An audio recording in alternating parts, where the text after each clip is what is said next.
Welcome back to another video in this playlist, Demigods. And that book is going to be the sixth book in the Percy Jackson series, The Chalice of the Gods. Now, many of you might argue that this book was released in 2023 and is even chronologically ordered or placed after the Heroes of Olympus series. But why am I reviewing it here? This is because after reviewing all the 7 books, I'm actually going to be ranking them. And in order to do a fair ranking where all of you guys can also lay out your views, I need to review this book and the Wrath of the Triple Goddess before I do the Heroes of Olympus series.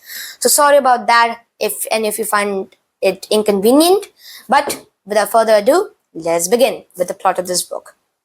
So now, as I have earlier mentioned, that it is placed after the Heroes of Olympus series. This is after Percy and the other 7 demigods have managed to defeat Gaia in this book. The Earth goddess Gaia has been defeated. This is after that. So he needs to attend New Rome University along with his girlfriend Annabeth Chase. And in order to do that, he needs to attain 3 more quests to get 3 recommendation letters from the gods. Now, Percy is understandably infuriated. He has done so many quests for these ungrateful gods and goddesses and has never once received true appreciation for his ardent tasks. However, this news also comes to an annoyance for his father, Poseidon, who also wants his son to catch a break, but he is forced to do this if he wants to attend New Rome University. And so he's briefed about what he is supposed to do by a counselor named Eudora, who is actually a sea nymph who has magically replaced the previous counselor of the school, which really concerns Percy because he has no idea what in the world has happened to her. But nevertheless, that happens. Now, Percy goes on and reveals this, annoyance to Annabeth, who then promises that she will also go on this quest. Percy says that this is an I quest and he is supposed to do it alone, but Annabeth says that he shall not do it alone and that she will tag along with him. Also, Grover, his best friend who has been taking the sideline in the Heroes of Olympus series, returns to the main frontier and is going as a vital part of this book as a whole. And it's just so nostalgic to see the golden trio of the Percy Jackson series or the Rick Riordan verse to be back together in this book. It's very nostalgic and I just love it. Now they get a quest from the god Ganymede. Now Ganymede is the cupbearer of Olympus, I guess, or Zeus. Zeus was completely stunned by the breathtaking handsomeness of this mortal named Ganymede who resided on Earth. And he was so smeared by him that he lifted him up and took him to Olympus with himself and gave him the responsibility of being a cupbearer. A cupbearer is basically somebody who can refill your liquids, I guess, and then he just gives it to the gods. Yeah, I don't understand his, what is his responsibility? What is he even doing just being a cupbearer, just standing there? That's a very torturous job, to be honest. And of course, Ganymede is very stressed. The reason is the Chalice of the Gods, this cup that has been stolen. His Chalice of the Gods has been stolen for the past week. And the Chalice of the Gods is from where he actually grants or gives, the drinks to the gods. And he is suspicious of a certain few gods and goddesses who could be responsible for this theft. And he lists them out to Percy and his friends. He tells them that he is suspicious of the Greek goddess of youth, Hebe. He states his reasons. He tells that Hebe actually used to be the cupbearer at Olympus. And whenever he actually serves drinks, she always murmurs to herself to drop it. So he's suspicious of her that she might have, undertaken this theft. Additionally, he also has suspicions of the Greek goddess of the rainbow, Iris. Iris was also the cupbearer at Olympus, and he's suspicious that she might want to quit her current job of being the goddess of the rainbow and once again become the cupbearer of the gods. So his suspicions on these two mainly. And so Percy and Annabeth decide to seek out the goddess Hebe. When they go there, a bunch of things happen. Hebe converts them into little babies, 8-year-olds, and then they fight their way back, force Hebe to turn them back to their own age.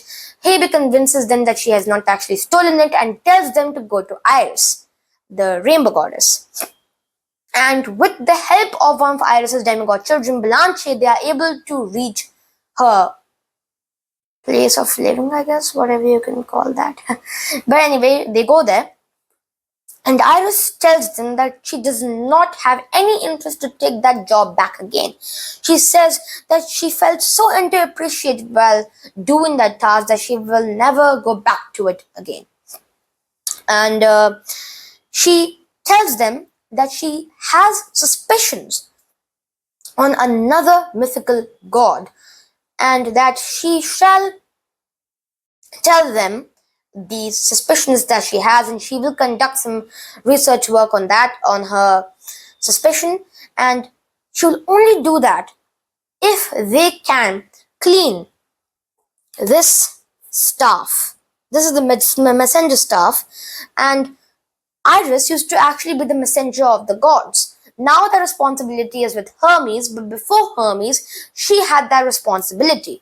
And her staff hasn't been cleaned in centuries. And so dirty, in fact, that the only place where it can be completely cleaned is the river Elysium. Elysium was the purest river in the entire world. Monsters, Greek demigods, even gods used to come there to bathe so that they could wash away their filthiness. And so now Percy, while attending school, has to find this river god, convince him to let him wash the staff, bring it back to Iris, and then get the information, then return the Chalice of the Gods to Ganymede. So it's a very long journey for him. Now, during this journey, he reaches the river Elysium. Now, Elysium has been polluted to such an extent that it might just cause you diseases if you even step in the water. It's been that polluted. And so he cannot clean his staff. But he finds a clear patch of water and tries to dip the staff in there. But then the Greek god, the river god Elysium, appears in front of Percy and sarcastically bullies him.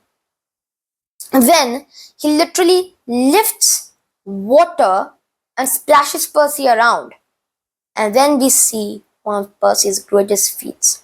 He unleashes his rage and cleans up the entire river, and Elysium is scared to death by Percy's abilities. He then apologizes to him and allows him to clean the staff that he has acquired. After cleaning it, he brings it back to Iris, and Iris gives him the information about the god that she suspects, and it is Gary. Now, Gary is just like a nickname. They don't know who is behind that name, Gary, and so Annabeth starts researching about this individual. And after some time, they actually encounter that god. I'm not going to reveal his full name, but he is the god of old age. And he challenges Percy to a wrestling match if he wants to gain the Chalice of the Gods again. And in the wrestling match, he tells Percy that if he can bend his knee, then he will consider his defeat. But if he's able to slam Percy to the ground, then he will consider his victory and Percy will be killed. Duh.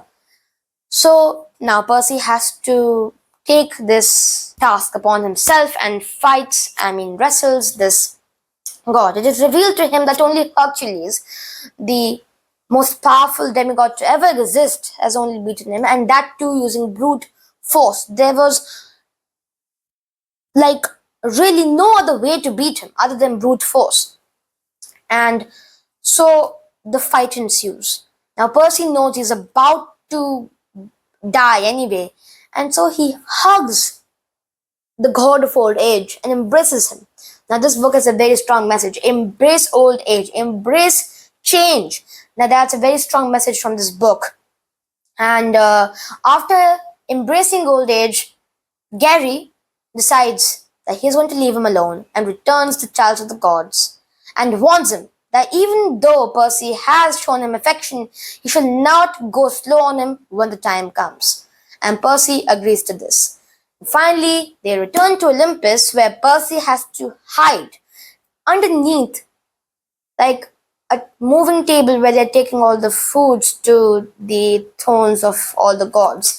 Apparently, the mother of the 6 main gods, Rhea, and the wife of the Titan god Kronos, is actually invited to a party by her son Zeus. And Zeus is giving a party to his mother.